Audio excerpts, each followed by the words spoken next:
টাকা কি করে করলে ভাই? কিভাবে জড়িত বলো না, কিভাবে জড়িত বলছো না কেন?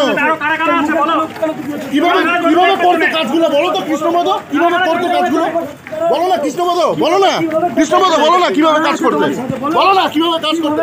স্কুল পড়ুয়াদের ট্যাবের টাকা জালিয়াতির যোগসাজশে চোপড়া থানা এলাকা থেকে আরও দুজনকে গ্রেপ্তার করল পুলিশ।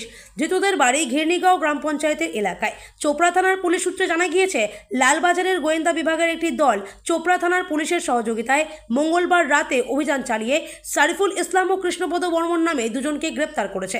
ধৃতদের ট্রানজিট রিমান্ডের জন্য বুধবার ইসলামপুর আদালতে পাঠানো হয়েছে। উল্লেখ্য, সোমবার রাতে পূর্ব মেদিনীপুরের তমলুক থানার পুলিশের একটি দল চোপড়া থানা এলাকা থেকে 3 জনকে গ্রেপ্তার করেন। ট্যাব কাণ্ডে চোপড়া থানা এলাকা থেকে এখনো পর্যন্ত 5 জনকে গ্রেপ্তার করল পুলিশ।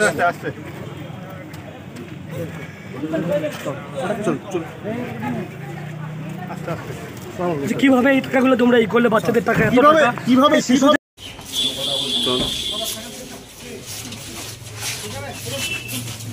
বললাম কিভাবে কিভাবে তোমরা এই কাজটা করলে, কিভাবে বললাম কিভাবে সম্ভব, টাকাটা কিভাবে হাফিজ করলে তোমরা?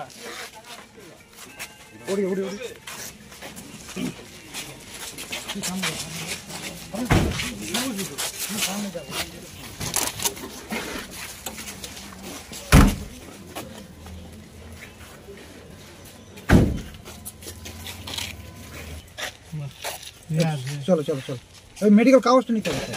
1 মিনিট দূরে যাক, কাগজটা নিয়ে